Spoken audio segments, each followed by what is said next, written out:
1823 and beyond, when the missionaries had left, the indigenous evangelists continued with the work, and the church grew within that period tremendously.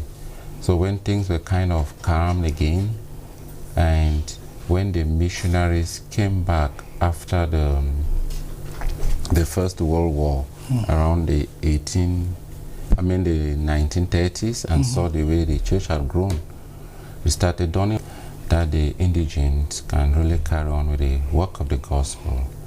So they started working on toward preparing the indigenes of Cameroon to continue with the missionary work even in their absence. So that preparation went on, but they had also, when they came, the Basel missionaries, they established schools, they were in social work as well, empowering the society, the community. Cameroonians had started education. You will get back to schools like CPC Ballet that started in the 1940s. So and then that was actually established by the Basel mission.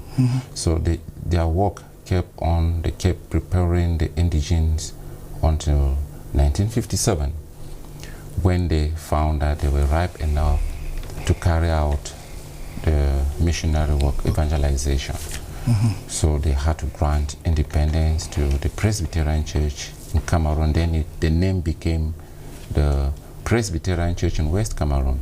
Okay. Because at that time it was West Cameroon, and the name only changed to Presbyterian Church in Cameroon, sometimes I think in 1966 or so, when the political ramifications in Cameroon took place, and West Cameroon had to join English East Cameroon to form the Federal Republic of Cameroon at the time. So the name of the church too had to change to Presbyterian Church in Cameroon also. Wow, and interesting. Then, and then actually they handed the institutions finally to the PCC, I mean the Basel Mission, I think by 1966 or so. So 1968, yeah.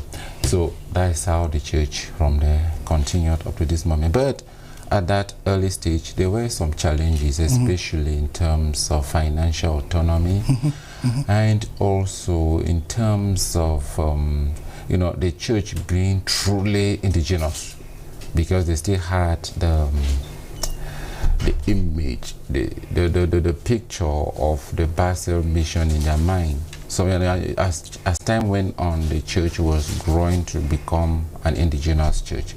So, but the church, the PCC, kept having support from the Basel mission, and that was challenging, because the church couldn't have had independence and kept depending on their missionary body or masters for financing. So, the church kept working hard, the various leaders, and the independence took place with the Reverend Ngole, who was the first moderator. Then after that, the Reverend Right Reverend Chikangsen, and then the Reverend Anyawasum, the Reverend Dr. Ku Nyasokuninku, then the Reverend Dr. Festus Asana, the very Reverend, because he's still alive, the others have died.